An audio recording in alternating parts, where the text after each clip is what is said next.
Abahani R legends of রূপগঞ্জের আধিপত্যে চলতি ডিপিএলে অন্য দলগুলোর লড়াই সেভাবে ফলপ্রসূ হয়ে উঠতে পারেনি। কিন্তু শীর্ষ দুই দল যখন শিরোপার জমজমাট লড়াইয়ে উপবিষ্ট, তখন সুপার লিগে বাকিরা খেলছে মর্যাদা রক্ষায়। শীর্ষ ছয়ে মর্যাদা রক্ষার লড়াইয়ে চতুর্থ রাউন্ডে এসে প্রথমবারের মতো হাসি মুখে মাঠ ছাড়তে পেরেছে মোহামেডান। তবে মিরপুরের সাদা কালোদের প্রথম জয়টা হয়েছে দাপুটেই। টস হেরে ব্যাটিংয়ে নেমে আরও একবার ব্যাটিং বিপর্যয়ে পড়ে প্রাইম ব্যাংক।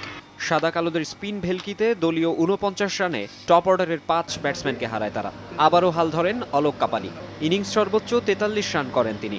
লোয়ার অর্ডারে নাহিদুল রাজ্জাকদের ছোট ছোট সংগ্রহে ১৭৪ রানের স্কোর গড়ে প্রাইম ব্যাংক।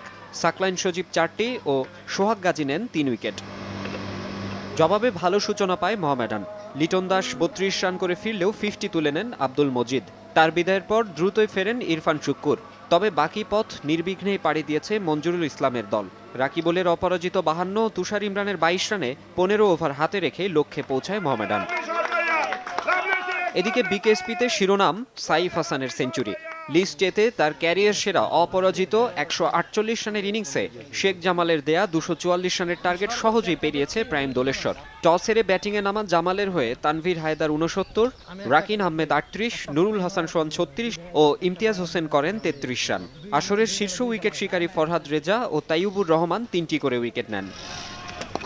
জবাবে শুরুতে ২ উইকেট হারিয়ে চাপে পড়লেও সাইফের লিস্টে ক্যারিয়ারের পঞ্চম সেঞ্চুরি ও ফরহাদ হোসেনের ৭৮ রানে ৬৯ বল হাতে রেখে জয় নিশ্চিত হয় দোলেশ্বরের। এদিকে রেলিগেশন লিগে শেষ ম্যাচে নাটকীয়তা জমিয়ে অবনমন এড়িয়েছে ব্রাদার্স ইউনিয়ন। বিকেএসপির অবনমন নিশ্চিত ছিল আগেই, তবে তাদের জয়ের প্রার্থনায় ছিল উত্তরা স্পোর্টিং ক্লাব। কিন্তু হয়েছে আশাভঙ্গ। আমিনুল ইসলাম ও আকবর আলীর 50-তে বিকেএসপির দেয়া ২৩৬ রানের টার্গেট তাড়ায় ফজলে মাহমুদের অপরাজিত ১২৭ ও শরীফুল ইসলামের ৬৫ রানে জয় পেয়েছে ব্রাদার্স। উত্তরার সমান ৮ পয়েন্ট হলেও নেট রান রেটে এগিয়ে থাকায় অবনমন এড়িয়েছে গোপীবাগের দলটি। মাকসুম আলম খান, সময় সংবাদ।